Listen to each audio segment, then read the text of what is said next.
Halo semuanya, selamat datang di segmen analisa kegaduhan akibat statement dari Rocky Gerung terkait dengan dugaan penghinaan terhadap Presiden Republik Indonesia Joko Widodo masih terus terjadi di masyarakat. Ada yang pro, ada yang kontra. Salah satu yang kontra yang cukup menonjol adalah pada saat ada sekelompok massa yang berada di Yogyakarta yang melakukan aksi seperti demonstrasi, melakukan penolakan kepada Rocky Gerung pada saat akan hadir di sebuah acara diskusi di sebuah kafe di Yogyakarta.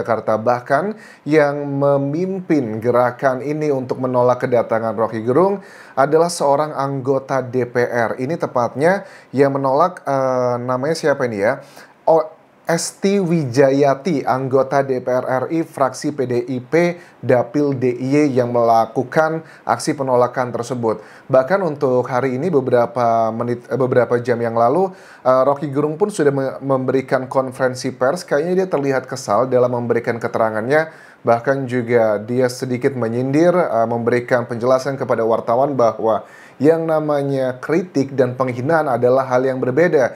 Dia meyakini bahwa apa yang dikatakan dalam acara di Hari Buruh tersebut, topiknya adalah mengenai undang-undang keburuhan, terus juga mengapa Jokowi dalam tanda kutip bolak-balik ke China dan juga Australia membicarakan mengenai IKN atau ibu kota baru yang akan rencananya berada di Kalimantan. Apa yang sedang dilakukan oleh Jokowi, menurut Rocky Gerung itu bukanlah penghinaan tapi adalah kritik. Salah satu cuplikannya adalah begini. Pada beberapa saat yang lalu Rocky Gerung memberikan kayak ya mungkin kuliah ya buat wartawan, buat masyarakat bahwa kita itu memang masih proses belajar dalam dunia demokrasi, dan yang saya hina itu bukanlah penghinaan tapi adalah salah satu bentuk kritik saya. Ini adalah penjelasannya. Sebelum kita simak apa sih poin utama pada saat Rocky Gerung itu videonya viral, dipotong di TikTok dan sebagainya, yang dikategorikan oleh sebagian orang sebagai bentuk penghinaan, teman-teman.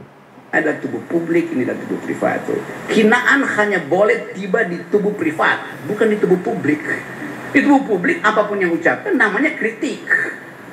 Oke, hinaan hanya bisa melekat ke individu, bukan ke area publik. Makanya ini menjadi salah satu statement disampaikan dari Rocky Gerung bahwa Pak Jokowi pun tidak melaporkan Rocky Gerung ke kepolisian karena terkait dengan hinaan tersebut. Pak Jokowi memang sudah menyampaikan statement ya beberapa waktu lalu. Beliau mengatakan bahwa saya nggak mau ngurusin hal kecil, saya sibuk kerja aja. Makanya dari Rocky Gerung mengatakan Pak Jokowi pintar, cerdas, karena dia tahu bahwa yang saya kritik ini adalah posisi dia sebagai seorang presiden, bukan sebagai seorang individunya. Coba kita simak dulu cuplikannya. Aku ingatkan buat teman-teman, pada saat videonya viral, ini pada saat Rocky Gerung memberikan kayak speech atau pidato begitu, pada konteksnya adalah mengenai di hadapan sejumlah buruh, konteksnya adalah mengenai Hari Buruh Nasional. Ada beberapa hal yang dikritisi, termasuk mengenai kenapa Pak Jokowi beberapa kali ke sejumlah negara termasuk China dan juga Australia dalam tanda kutip menawarkan IKN tersebut atau ibu kota baru Indonesia yang akan berada nanti di Kalimantan. Oke, ini coba kita simak bareng-bareng ya. Dia mesti mundar-mandir dari satu koalisi ke koalisi yang lain untuk mencari kejelasan nasibnya tuh. Dia memikirkan nasibnya sendiri. Dia nggak pikirin nasib kita. Itu kalau dia bajingan pinter, dia mau terima berdebat dengan Jumhur Hidayat. Tapi sekaligus bajingan yang pengecut. Ajaib, bajingan tapi pengecut gitu. Oke. Itu adalah kata-katanya mengenai kata bajingan tolol tersebut. Tetapi kan dia juga sempat beberapa kali berargumentasi bahwa dalam KBBI ataupun juga sejarahnya, bajingan itu ada makna yang berbeda. Oke, kita kan ngomongin soal bahasa, karena bagaimanapun juga untuk menjerat Rocky Gerung agar laporannya bisa lanjut ke proses penyidikan, itu harus melengkapi 2 alat bukti. Alat bukti ada 5, keterangan saksi, keterangan ahli, keterangan terdakwa, petunjuk, dan juga surat. Jadi paling tidak ada saksinya, harus ada 2 di antara kelima hal yang kusebutkan tadi agar memenuhi syarat bahwa Rocky Gerung menjadi tersangka. Dari beberapa sumber, kata bajingan merujuk pada sebuah profesi yang ada dalam masyarakat Jawa. Ini sejarahnya. Itu artinya adalah sopir atau pengendali dari moda transportasi tradisional masyarakat Jawa yaitu adalah gerobak sapi. Singkatnya, bajingan adalah sebutan untuk orang yang mengendalikan gerobak sapi. Tentu kata ini sangat jauh dengan apa yang dimaknai di masyarakat sekarang sebagai bentuk makian dan juga umpatan. Kalau dari KBBI atau Kamus Besar Bahasa Indonesia, ini artinya adalah penjahat, pencopet, atau makian untuk orang yang kurang ajar. Sebenarnya ini kan kita membahasnya secara data-data yang ilmiah, karena kan ilmiah itu harus berdasarkan ya ada kutipannya, ada secara resminya, yang masuknya nanti dalam keterangan ahli ya untuk menentukan satu orang tersangka.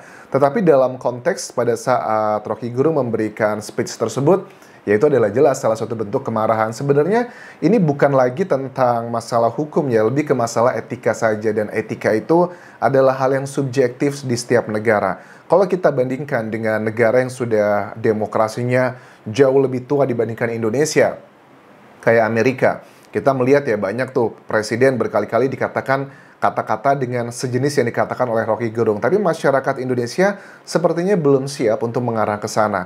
Kalau secara hukum, ini memang sudah dilakukan pelaporan dari sejumlah pihak, dari relawan Jokowi, terus juga sejumlah politisi PDIP, itu juga sudah melaporkan. Tetapi dari Barreskrim mengatakan tidak bisa menerima laporan tersebut karena ini adalah deliknya delik aduan dan harus Pak Jokowi langsung yang melaporkan.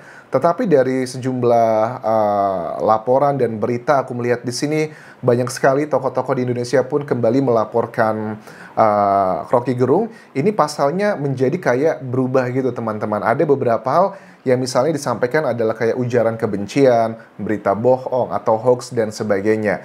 Kalau itu memang bisa masuk ke pasal tersebut, itu adalah hal yang bisa dilaporkan oleh siapapun.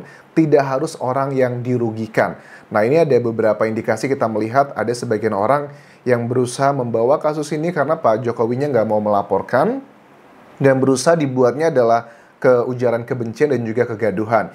Ini linear dengan keterangan dari Pak Mahfud MD, Menko Polhukam kita, yang mengatakan bahwa memang sampai sekarang dirinya belum mendapatkan kabar atau tanda bahwa Istana Negara akan melaporkan Rocky Gerung tuh tidak ada tanda-tanda seperti itu.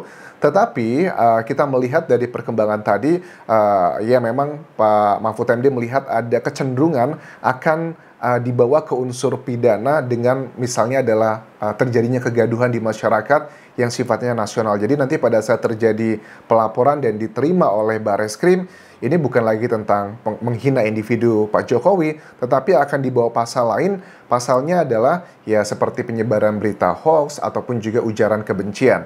Dan ini dimungkinkan sekali menurut Pak Mahfud MD, kalau memang syarat-syarat pidananya sudah bisa terpenuhi, ini bisa lanjut ke dalam laporan kepolisian, dan pada akhirnya kalau memang sudah memenuhi dua alat bukti untuk menentukan satu orang tersangka, Rocky Gerung bisa menjadi tersangka. Tetapi kan sekali lagi bagi aku pribadi, yang dilakukan oleh Rocky Gerung ini memang membuat kita masyarakat terpecah belah ya, ada yang pro, ada yang kontra.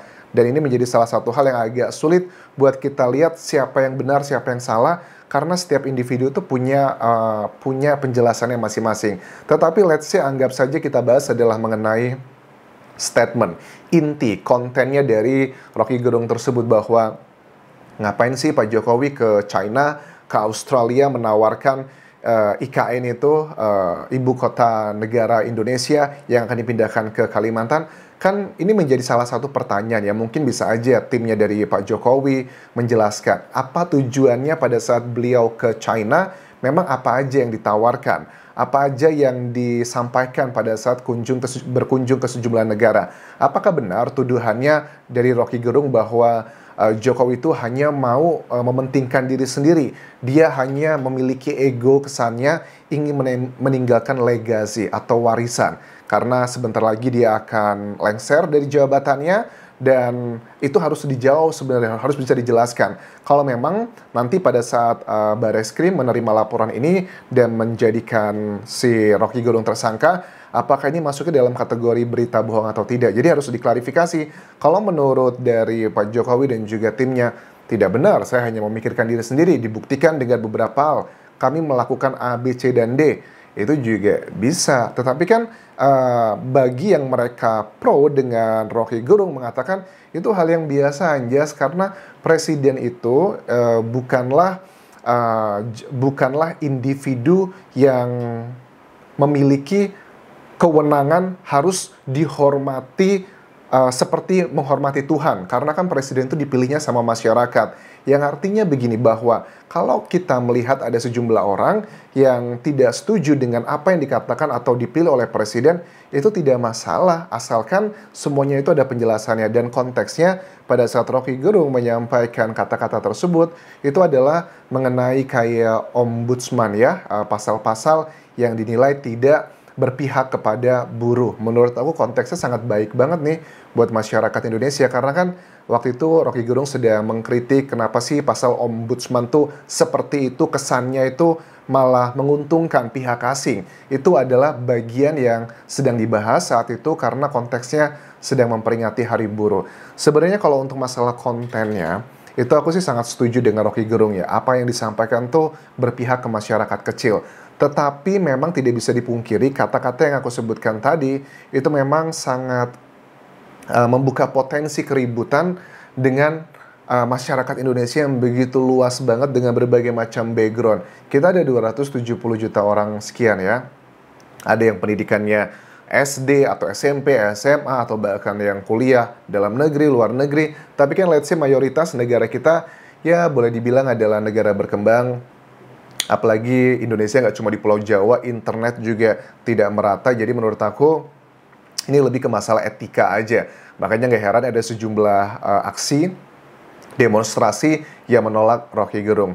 Dan mudah-mudahan yang demonstrasi tersebut mudah-mudahan tidak ditunggangi dan mereka mengerti apa yang sedang dia bela. Karena kan di Indonesia itu kebanyakan juga orang yang demonstrasi itu kadang mereka nggak ngerti apa yang sedang didemo, mereka ikut-ikutan aja. Kalau kalian sudah tahu masalahnya apa, konteksnya apa, kalian tidak setuju, it's fine. Tapi kalau kalian hanya ikut-ikutan membenci atau menyukai, tapi tidak mengetahui apa konteksnya, bagi aku itu yang tidak fine. So, kita lihat nanti perkembangannya. Rocky Gerung sudah memberikan klarifikasi, ada kata-kata maaf yang diucapkan, tetapi tidak dengan serta-merta maaf tersebut diterima oleh masyarakat Indonesia yang kontra dengan dia, karena itu lebih masalahnya ke penjelasan sih. Dia tidak melakukan permintaan maaf seperti tipikal public figure di Indonesia yang dinilai melakukan kesalahan, yang menangis ataupun juga minta maaf, menyemnya tidak. Tapi justru Rocky Gerung semakin lantang menyuarakan bahwa ini bukanlah hinaan, tapi ini adalah kritik. Yang saya hina ini atau yang saya kritik ini bukanlah individunya Jokowi, tetapi adalah jabatannya sebagai seorang presiden yang sebentar lagi akan turun jabatannya karena sudah akan selesai periodenya. Terima kasih sudah menonton. Sampai ketemu lagi di video berikutnya. Tinggalkan like dan juga komen, subscribe channel YouTube ini, follow Instagram dan juga Facebook pageku di Anjas Asmara. Menurut kalian, apakah kalian setuju apa yang disampaikan oleh Rocky Gerung ini hanyalah sebuah kritikan, bukan hinaan? Kalau kalian setuju ataupun juga tidak, jangan lupa tuliskan alasannya di kolom komentar video ini. Sampai jumpa.